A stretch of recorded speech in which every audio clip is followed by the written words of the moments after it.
Jokowi Hardik Hasto, Sekretaris Jenderal Partai Demokrasi Indonesia Perjuangan, dengan mengatakan 4 kali, 4 times, jangan seperti itu, jangan seperti itu, jangan seperti itu, dan jangan seperti itu, ya. Sekalipun sambil senyum dan tertawa, itu punya makna yang wajib kita tafsirkan. Yuk kita menafsirkan, bukan partai politik.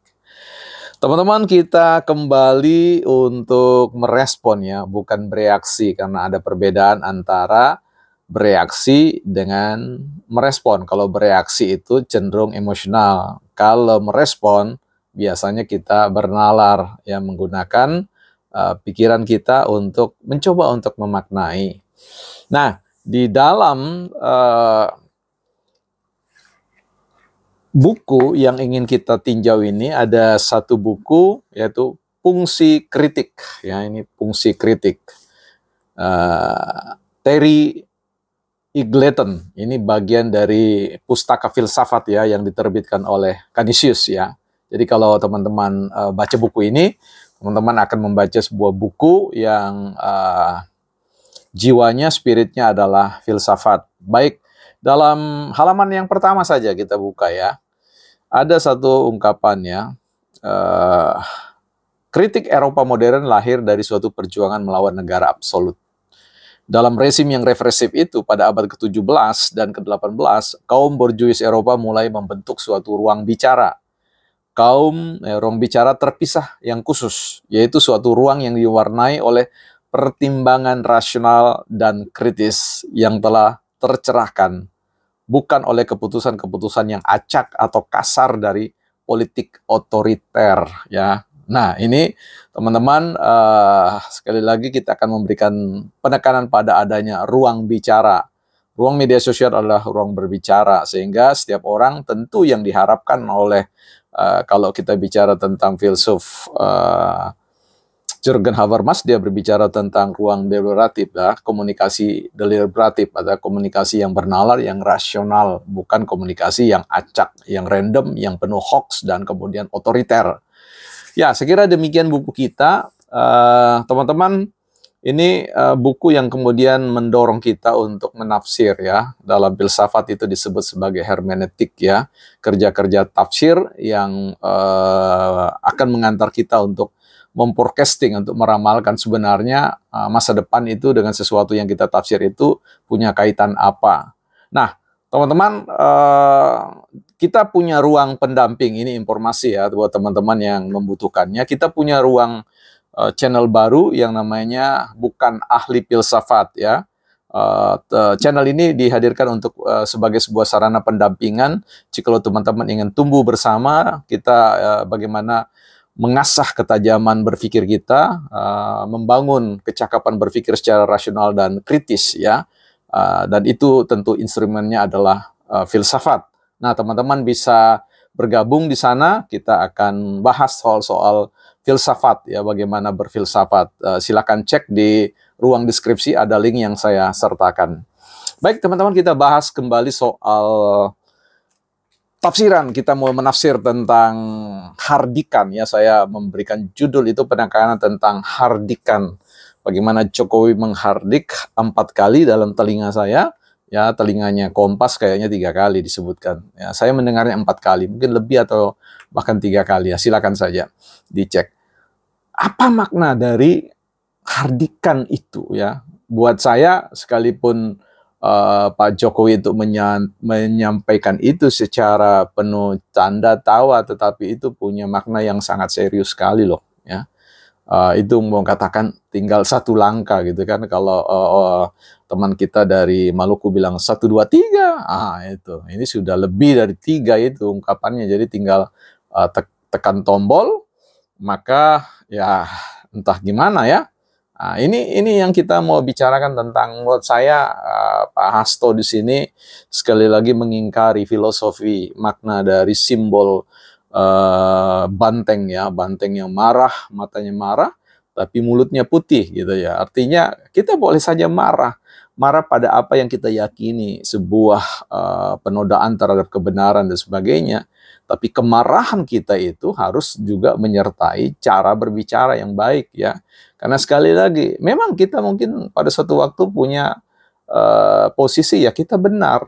Tetapi ketika kita mengatakannya dengan cara yang tidak benar, kebenaran itu bisa terselubung, bisa menjadi kabur. Bahkan kemudian apa yang kita harapkan untuk menangnya sebuah kebenaran berbanding terbalik yang menyerang kita. Nah, saya kira jangan sampai di sini Pak Hasto otoriter ya, send quote dalam terus-menerus ya mengganggu ya Jokowi, yang tentu kita pernah dengar statement beliau bahwa Pak Jokowi membakar partainya sendiri, dan kali ini beliau send quote menggonggong kembali, kalau dalam bahasa filsafatnya Frans Magnisuseno itu menggonggong ya gitu. Jadi mau menyalak keadaan perilaku atau kehadiran Jokowi itu dengan mau mengatakan, inilah orang yang mau membakar partainya sendiri, inilah orang yang mau mengambil alih kepemimpinan Bu Mega dan sebagainya. Nah, kemudian itu direspon oleh Pak Jokowi dengan tertawa-tawa seperti itu. Saya kira apakah, ya ini kita mulai mencoba untuk mendalami, apakah benar Jokowi ingin mengambil Golkar yang sebelumnya juga dikatakan itu, atau juga mengambil PDIP. Nah, kita harus tahu di sini bahwa pertama Jokowi itu masih kadernya PDIP, ya.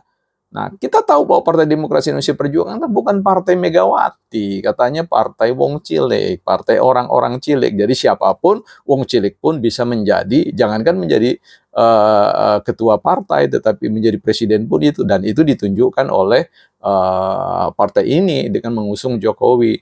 Nah, kalau dia kemudian diusung oleh, saya punya keyakinan bahwa yang kenapa narasi itu muncul bahwa ingin mengambil alih kepemimpinan itu bisa saja ada dinamika yang berlangsung secara internal yang datang dari elit-elit partai yang menginginkan, bahkan para konstituen yang menginginkan.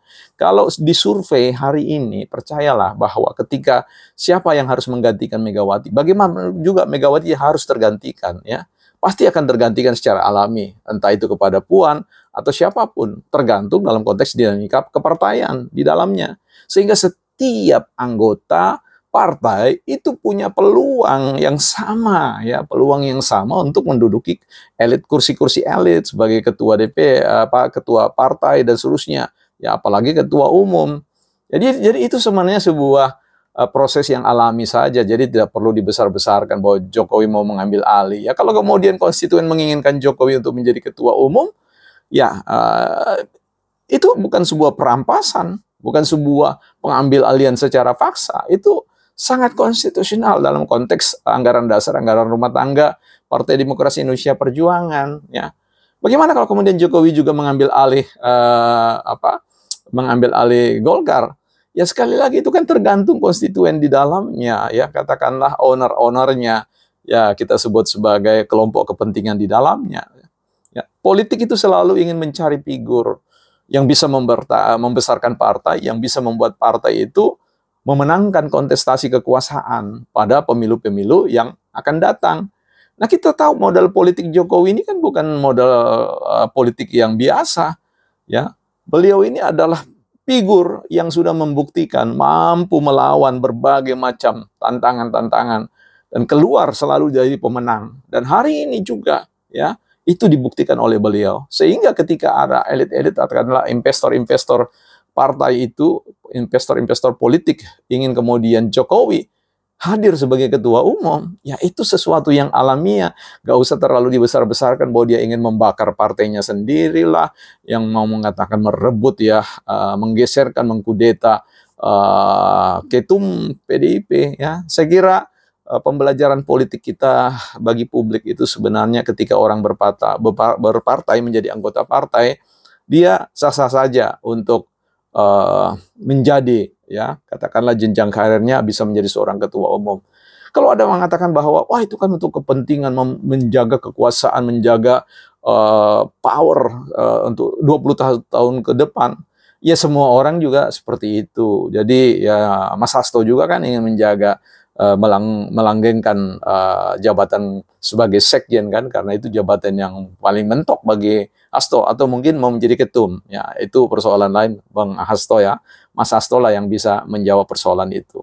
Nah, tapi kalau kemudian ingin menyederhanakan persoalan, ya pecat aja Pak Jokowi dari PDIP, selesai. Jadi tidak perlu terus mengembangkan narasi-narasi yang irasional ya, narasi-narasi yang dalam catatan buku kita tadi tentang kritik, fungsi kritik itu tidak bernalar, tidak rasional ya. Nah, jadi saya kira dalam hal ini kita masih melihat bahwa apa yang disampaikan oleh Mas Hasto itu jauh lebih kepada keinginan partai internal, ya, konstituen, elit-elit partai dalam paksi-paksi tertentu yang menginginkan Jokowi untuk memimpin Partai Demokrasi Indonesia Perjuangan sepanjang waktu ke depan, bukan partai politik.